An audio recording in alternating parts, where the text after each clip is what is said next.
এসো গল্প করি প্রাইম, হারিয়ে যাওয়া গল্প আরও একবার।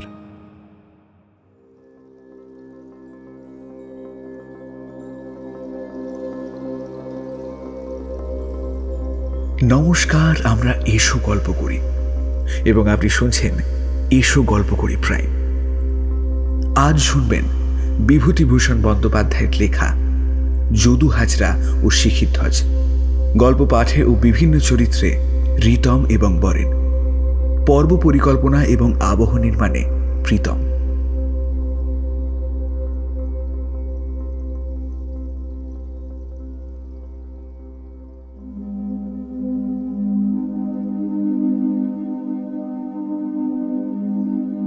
আপনারা একালে যদু হাজরার নাম বোধহয় অনেকেই শোনেননি।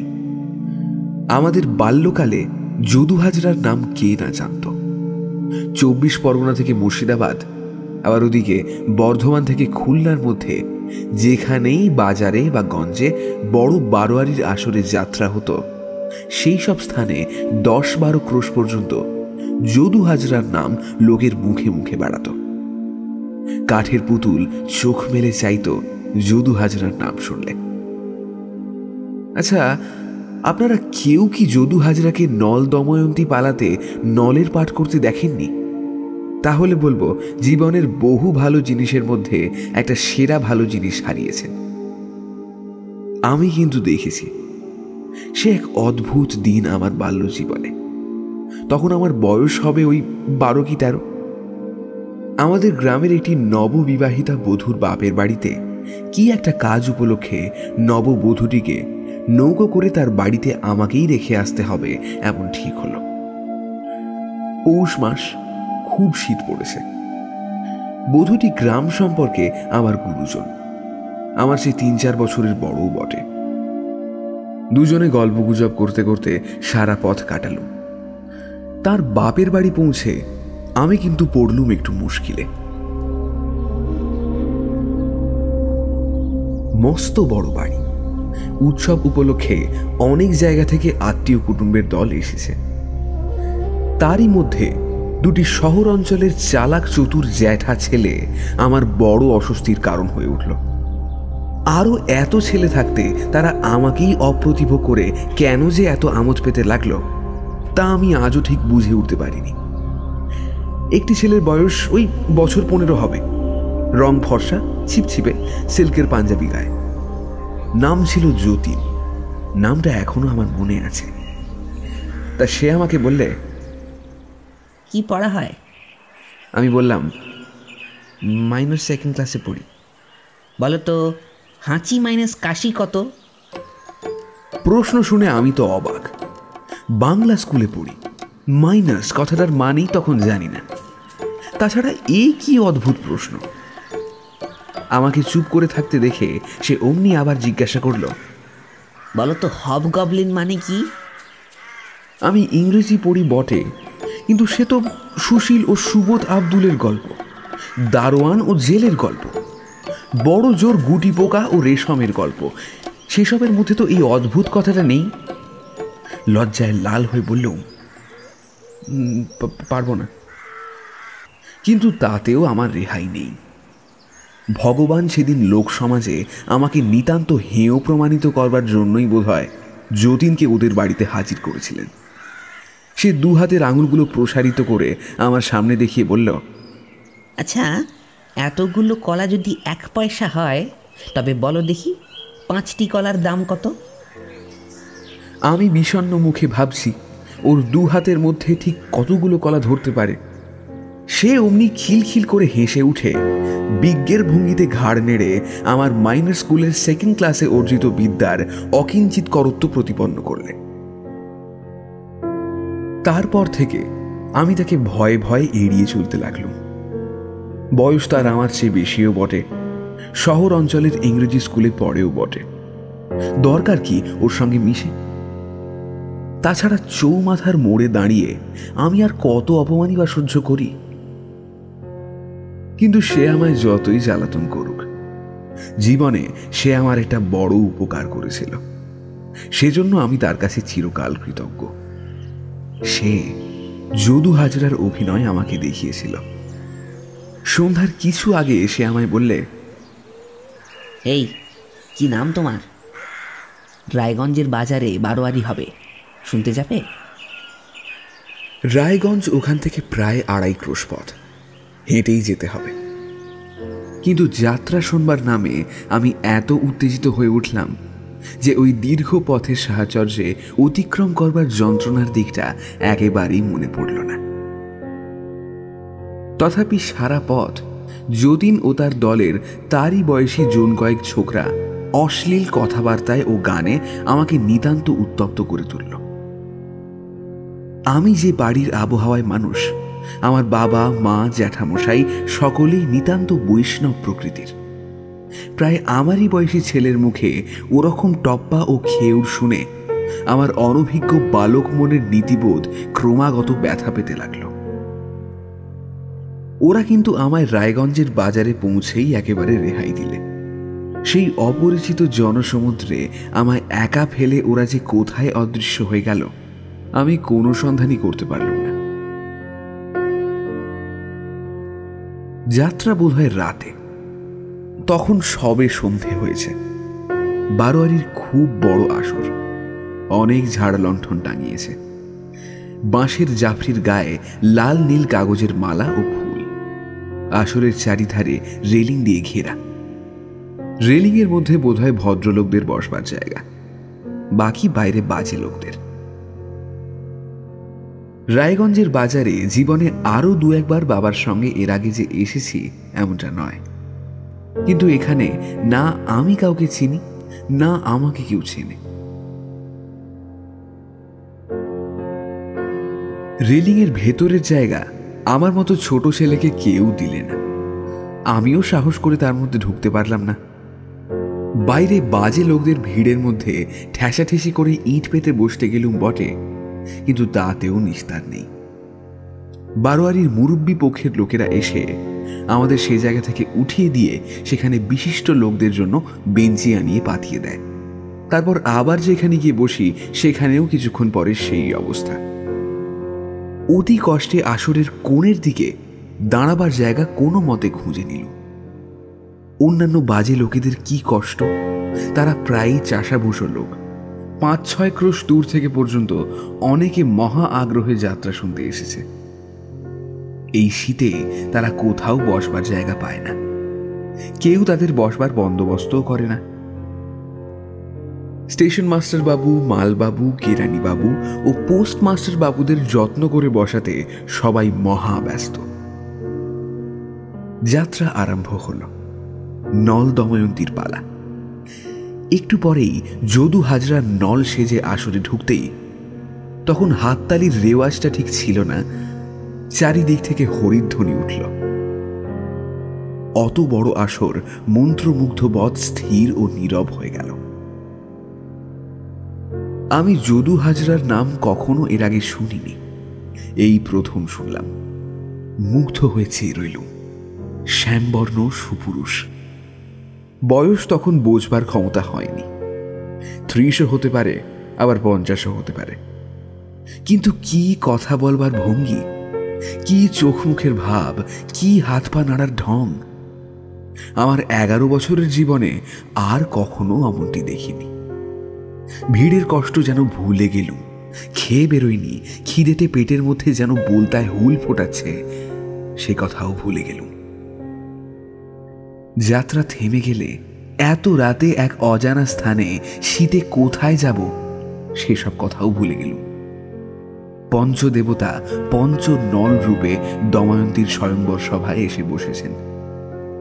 আসল নলরূপী যদু হাজরা বিস্ময় বিহ্বল দৃষ্টিতে চারিদিকে চেয়ে বলছেন, এ কি হেরি চৌদিকে আমার! মম সম রূপ নল চতুষ্টয়, মম সম সাজে সাজি বসিয়াছে সভা মাঝে। বুঝিতে না পারি কিবা মায়াজাল, ইষ্টদেব পুরাও বাসনা মোর, মায়াজাল ফেল ছিন্ন করি।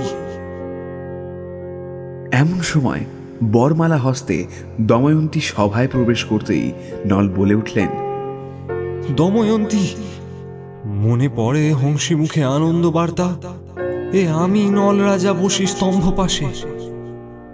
তারপরে বনে বনে ভ্রাম্যমান রাজ্যহীন সহায় সম্পদহীন উন্মত্ত নলের সে কি করুণ ও মর্মস্পর্শী চিত্র। কত কাল তো হয়ে গেল, যদু হাজরার সেই অপূর্ব অভিনয় আজও ভুলিনি। সারা রাত্রির মধ্যে চোখের জল যে কতবার গোপনে মুছলুম, পাছে আশেপাশের লোক কান্না দেখতে পায়। কতবার হাঁচি আনবার ভঙ্গিতে কাপড় দিয়ে মুখ চেপে রাখলুম। যাত্রা শেষ রাত্রে ভাঙল, কিন্তু পরদিনও আবার যাত্রা হবে শুনে আমি আর বাড়ি গেলুম না। একটা খাবারের দোকানে কিছু খেয়ে সারা দিন কাটিয়ে দিল। রাত্রে আবার যাত্রা হলো। শিখিধ্বজের পালা। যদু হাজরাই সাজল শিখিধ্বজ। এটাই নাকি তার বিখ্যাত ভূমিকা। শিখিধ্বজের ভূমিকায় যদু হাজরা আসর মাতিয়ে পাগল করে দিল। সেই এক রাত্রের অভিনয়ের জন্য 4-5খানা সোনা ও রূপোর মেডেল পেলে যদু হাজরা। যাত্রা ভাঙল যখন, তখন রাত বেশি নেই। আসরে একটা বেঞ্চি পেতে শুয়ে রাত কাটিয়ে সকালে একা নিজের গ্রামে ফিরে এলুম।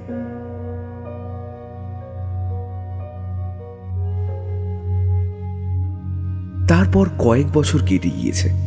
তখন আমি আরো একটু বড় হয়েছি। যদু হাজরার কথা প্রায়ই এর ওর মুখে শুনি। যেখানেই যাত্রা দলের কথা ওঠে, সকলেই এক বাক্যে স্বীকার করে যাত্রা দলের মধ্যে অপ্রতিদ্বন্দ্বী অভিনেতা যদু হাজরা। আমি কিন্তু বহুদিন যদু হাজরাকে আর দেখলুম না। এর অনেক কারণ ছিল। আমি দূরে শহরের স্কুল বোর্ডিংয়ে গেলুম। মন গেল লেখাপড়ার দিকে। ধরা বাঁধা রুটিনের মধ্যে জীবনের মুক্ত গতি বন্ধ হয়ে পড়ল। অ্যালজেব্রার আঁক, জ্যামিতির এক্সট্রা, ইংরেজি ভাষার নেশা, ফুটবল, ডিবেটিং ক্লাব, খবরের কাগজ জীবনের মধ্যে নানা পরিবর্তন এনে দিলে। ছেলেবেলার মতো যেখানে যাত্রার নাম শুনব সেখানেই দৌড়ে যাব, তা 4 ক্রোশ হোক বা 6 ক্রোশ, এমন মন ক্রমে ধীরে ধীরে বদলে যেতে লাগলো। ইচ্ছে হলেও হয়তো স্কুলের ছুটি থাকে না। স্কুলের ছুটি থাকলেও বোর্ডিংয়ের সুপারিনটেন্ডেন্ট ছাড়তে চান না। নানা উৎপাত। পাড়া গাঁয়ের ছেলে ছিল, থিয়েটার কাকে বলে জানতুম না। যে শহরে পড়তুম সেখানে উকিল মোক্তারদের একটা থিয়েটার ক্লাব ছিল। তাঁরা একবার থিয়েটার করলেন। পালাটা ঠিক মনে নেই, বোধহয় প্রতাপাদিত্য।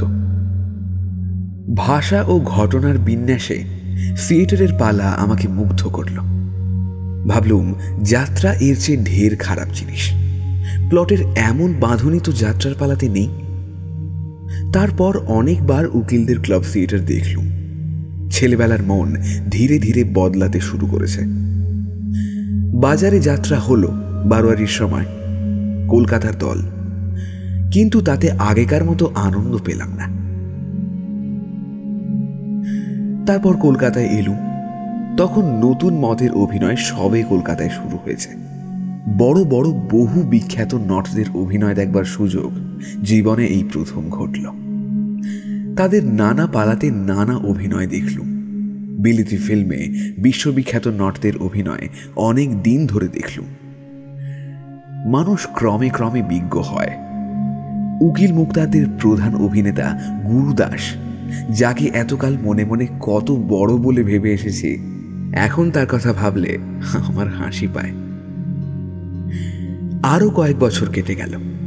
কলেজ থেকে বেরিয়ে চাকরি করছি। কলকাতার থিয়েটারের অভিনেতারাও তখন আমার কাছে পুরনো ও একঘেয়ে হয়ে গিয়েছে।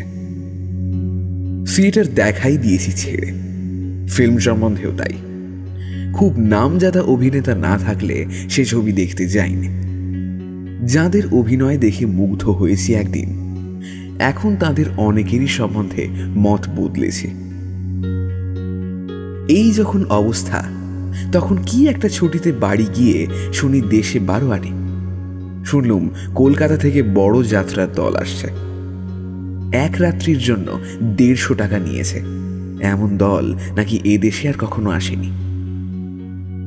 ভালো বিলিতি ফিল্মই দেখি না, থিয়েটার দেখাই ছেড়ে দিয়েছি ভালো লাগে না বলে। এ অবস্থায় রাত জেগে যাত্রা দেখবার যে বিন্দুমাত্র ইচ্ছাও মনে জাগবে না, এ কথা বলাই বাহুল্য। যাত্রা আবার কি দেখব, নিতান্ত বাজে জিনিসকে কষ্ট করে এই গরমের মধ্যে লোকের ভিড়ে বসে যাত্রা দেখতে যাব? কিন্তু বন্ধু বান্ধবেরা ছাড়লে না। বারোয়ারির কর্তৃপক্ষেরা বিশেষ বিশেষ অনুরোধ করে গেলেন, আমার যাওয়া চাই চাই। কি করি, ভদ্রতা বলেও একটা ব্যাপার রয়েছে। খানিকটা দেখে না হয় উঠে এলেই হবে। নিতান্ত না যাওয়াটা ভালো দেখাবে না হয়তো, বিশেষ করে দেশে যখন তত বেশি যাতায়াত নেই।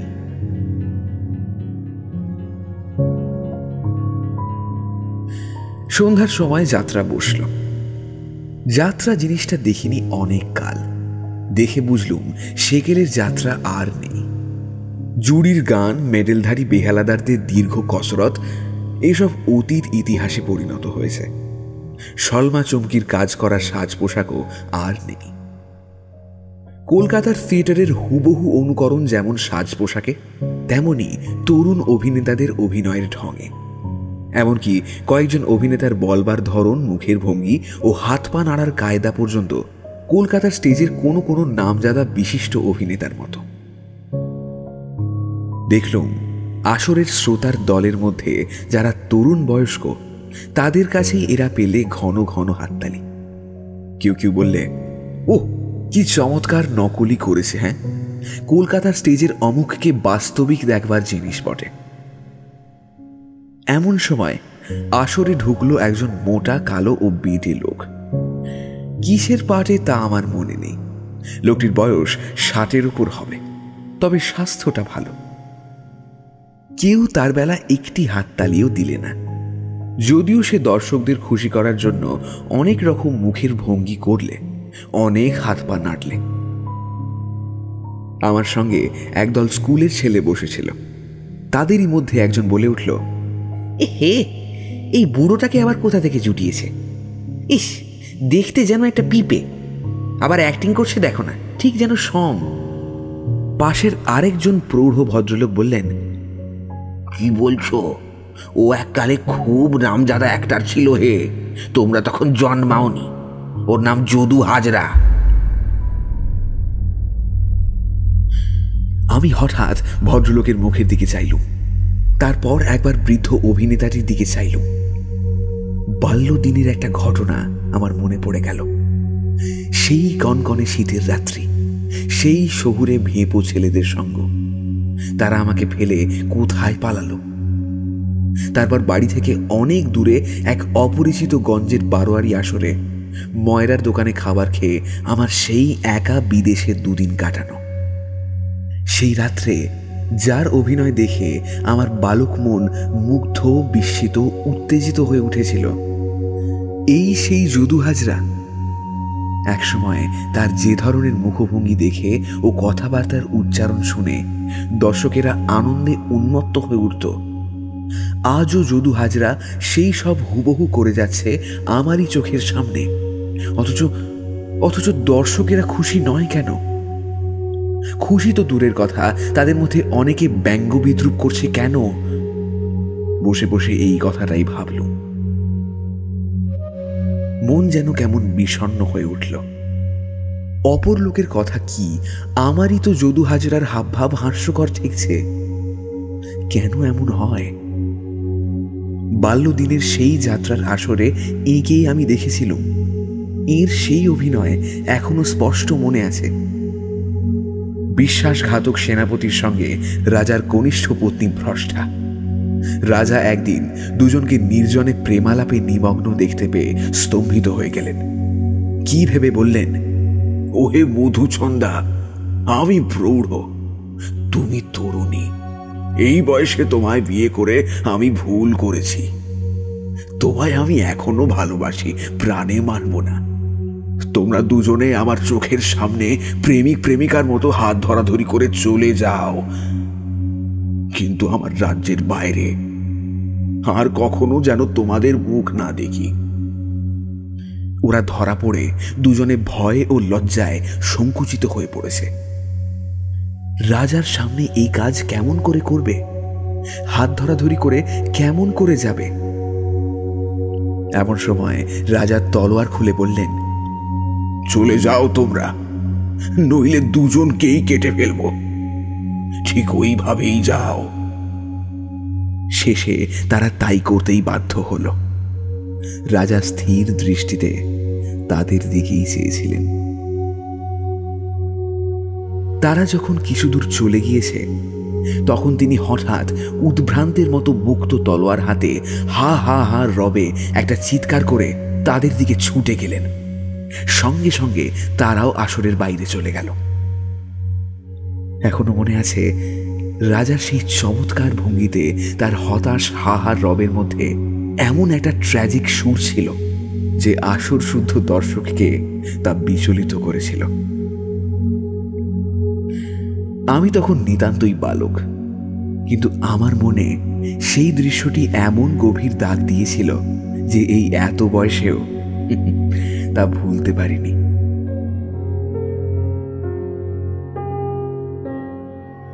পরের দিন যদু হাজরার সঙ্গে দেখা হলো। ওদের যেখানে বাসা দিয়েছে তার সামনে একটা টুলের উপর বসে সে তামাক টানছে। আমি বললুম, আগে কাল আপনার পাঠ বড় চমৎকার হয়েছে। বৃদ্ধ আগ্রহের সুরে আমার মুখের দিকে চেয়ে বলল, আপনার আপনার ভালো লেগেছে? বললুম, চমৎকার লেগেছে, এমন অনেক দিন দেখিনি। কথাটার মধ্যে সত্যের অপলাপ ছিল। বৃদ্ধ খুব খুশি হলো। মনে হলো প্রশংসা জিনিসটা বেচারির ভাগ্যে অনেক দিন জোরেনি। আসরে কাল যখন তরুণ অভিনেতাদের বেলায় ঘন ঘন হাততালি পড়েছে, যদু হাজরার ভাগ্যে সে জায়গায় বিদ্রুপ ছাড়া আর কিছুই জোটেনি। বৃদ্ধ বললে, আপনি বোঝেন তাই আপনার ভালো লেগেছে। আর কি মশাই সেই দিন আছে? এখনকার সব হয়েছে কি আট আট, সে যে কি মাথা মুন্ডু বুঝিনে বাবা। বউ মাস্টারের দলে ভৃগু সরকার ছিল। রাবণের পাঠে অমন একটু আর কেউ কখনো করবে না। তা আমি সেই ভৃগু সরকারের সাগরে থাকি, বুঝলেন। আমায় হাতে ধরে শিখিয়েছেন তিনি। মরার আগে আমার হাত ধরে বলে গেলেন, যদু, তোমায় যা দিয়ে গেলাম তোমার জীবনে আর ভাবনা থাকবে না। আমি বললুম, তা এই বয়সে আপনি এখন আর চাকরি কেন করেন? না করে কি করি বলুন?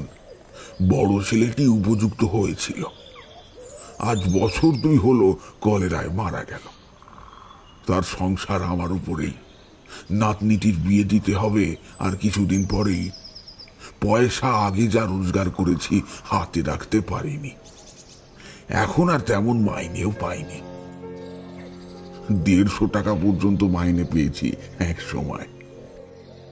সে সময় আমার জন্য অধিকারী আলাদা দুধ বন্দোবস্ত করে দিয়েছিল, ওই যখন ভূষণ দাসের দলে থাকতাম। এখন পাই ওই 35 টাকা মাইনে। আর ওই সতীশ বলে ওই যে ছোকরা কাল রামের পাঠ করলে, সে পায় 80 টাকা। ওরা নাকি আর্ট জানে। আচ্ছা আপনি বলুন তো, কাল ওর পাঠ ভালো লাগলো আপনার, না আমার পাঠ ভালো লাগলো? এখনকার আমলে ওদেরই খাতির বেশি অধিকারীর কাছে। আমাদের চাকরি বজায় রাখাই কঠিন হয়েছে। মনে মনে ভেবে দেখলুম, যদু হাজরার এতদিন বেঁচে থাকাটাই উচিত হয়নি। 40 বছর আগে তরুণ যদু হাজরাকে বউ মাস্টারের দলের ভৃগু সরকার যেভাবে হাত পা নাড়াবার ভঙ্গি বা উচ্চারণের পদ্ধতি শিখিয়েছিল, বৃদ্ধ যদু হাজরা আজও যদি তাই আসরে দেখাতে চায়, তবে বিদ্রুপ ছাড়া আর কিছুই প্রাপ্য হবে না তার। এ কথা তাকে বলি কেমন করে? কালের পরিবর্তন তো হয়েছেই, তাছাড়া তরুণ বয়সে যা মানিয়েছে এ বয়সে এসে তা কি আর সাজে?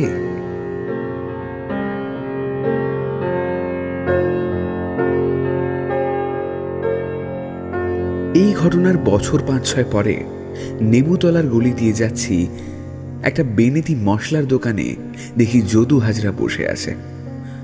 দেখি বুঝলুম দারিদ্র্যের চরম সীমায় এসে সে ঠেকেছে। পরনে একটা অর্ধমলিন থান, পিঠের দিকটা ছেঁড়া এক ময়লা জামা গায়ে। আমায় দেখে সে চিনতে পারল না। আমি ওকে খুশি করবার জন্য বললুম, আপনি আমায় চিনতে পারুন আর নাই পারুন, আপনাকে কে না চেনে? আগুন কি ছাই চেপে রাখা যায়? তা এখন বুঝি কলকাতায় আছেন? প্রশংসা শুনে বৃদ্ধের চোখে জল এলো। বললে, আর বাবু মশাই, আমাদের দিন ফুরিয়েছে। এই দেখুন না, আজ 3টি বছর কোনো চাকরি নেই, কোনো দলই নিতে চায় না।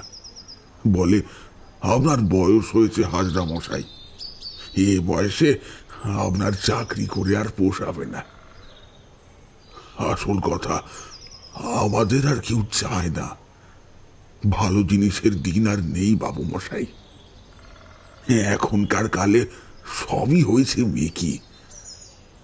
মেকির আদর এখন খাঁটি জিনিসের চেয়ে বেশি। আমাদের গুরু ছিলেন বউ মাস্টারের দলের ভৃগু সরকার। আজকালকার কোন বেটা একটার ভৃগু সরকারের পায়ের ধুলোর যুগই আছে? হ্যাঁ, আপনি বলুন তো। রায় উন্মাদিনী পালায় আয়ান ঘোষের পাটে যে একবার ভৃগু সরকারকে দেখে আরো বার কয়েক প্রশংসা করে এই ভগ্ন হৃদয় বৃদ্ধ নটকে শান্ত করলুম। জিজ্ঞাসা করে ক্রমশ জানলুম এই মশলার দোকানই বৃদ্ধের বর্তমান আশ্রয়স্থল। কাছেই গলির মধ্যে কোনো ঠাকুর বাড়িতে একবেলা খেতে দেয়, আর রাত্রে এই দোকানটার মধ্যেই সে শুয়ে থাকে। দোকানের মালিক বোধহয় ওর জানাশোনা। কার্যোপলক্ষে গলিটা দিয়ে প্রতিদিনই যাতায়াত করি, আর ফেরবার সময় যদু হাজরার সঙ্গে একটু গল্প গুজব করি। বৃদ্ধ একদিন বললে, তা বাবু মশাই, কিছু যদি মনে না করেন একটা কথা বলবো। একদিন একটু মাংস খাওয়াবেন, কতকাল খাইনি। একটা ভালো রেস্টুরেন্টে তাকে নিয়ে গিয়ে খাওয়ালো। ওর খাওয়ার ভঙ্গি দেখে মনে হলো বৃদ্ধ কতদিন ভালো কিছু খেতে পায়নি। তারপর দুজনে একটা পার্কে গিয়ে বসলুম। রাত তখন 9টা বেজে গিয়েছে। শীতকাল, অনেকেই পার্ক থেকে চলে গিয়েছে। একটা বেঞ্চে বসে বৃদ্ধ নিজের সম্বন্ধে কত কথাই বলল। কোন জমিদার কবে তাকে আদর করে ডেকে নিজের হাতে সোনার মেডেল পরিয়ে দিয়েছিলেন, তার অভিনয় দেখে কবে কোন মেয়ে তার প্রেমে পড়েছিল, হাতি বাঁধার রাজা নিজের গায়ের শাল খুলে ওর গায়ে জড়িয়ে দিয়েছিলেন, ইত্যাদি। বলতে বলতে মাঝে মাঝে যেন একটু অন্যমনস্ক হয়ে পড়ছেন। 25 বছর আগেকার কোন তরুণী প্রেমিকার হাসি মাখা চাহনি ওর আবেগ মধুর যৌবন দিনগুলির ওপর স্পর্শ রেখে গিয়েছে, কে জানে। সেই সব দিন, সেই সব বিস্মিত প্রায় মুখ ও মনে আনবার চেষ্টা করছিল কিনা। আমি কিছুক্ষণ চুপ করে থেকে বললুম, যদুবাবু, শিখিধ্বজ আর মধুছন্দার সেই অভিনয় আমার বড় ভালো লাগে। সেই যখন রাজা বললেন, তোমরা প্রেমিক প্রেমিকার মতো হাত ধরাধরি করে চলে যাও, সেই জায়গাটা এখনো ভুলিনি। বৃদ্ধ নট সোজা হয়ে বসল। তার চোখে যৌবনকালের সেই হারানো দীপ্তি যেন ফিরে এলো।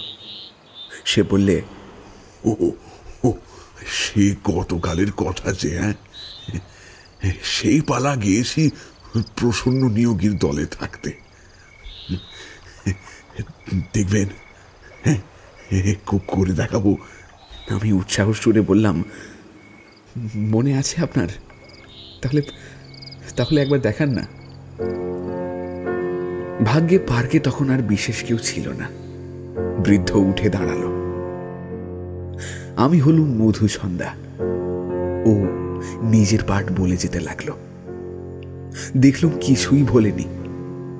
শেষে আমার দিকে ফিরে গম্ভীর সুরে বললে, যাও মধুছন্দা, তোমরা দুজনে প্রেমিক প্রেমিকার মতো হাত ধরাধরি করে চলে যাও।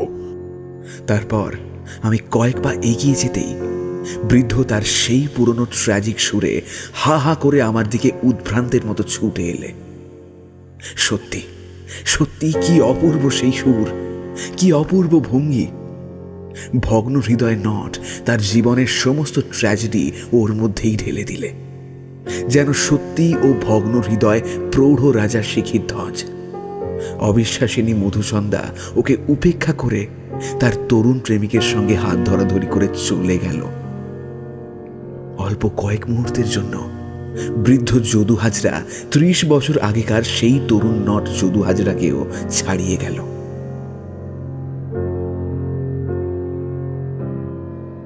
এই যদু হাজরার শেষ অভিনয়।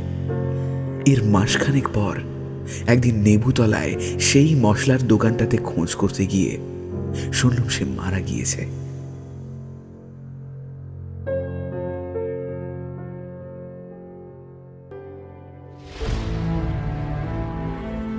কেমন লাগলো আজকের গল্প? ভালো লাগলে অবশ্যই সাবস্ক্রাইব করুন এসো গল্প করি প্রাইমকে। আবারও দেখা হবে নতুন কোনো গল্পে। শুভরাত্রি, ভালো থাকবেন এবং সকলকে ভালো রাখবেন।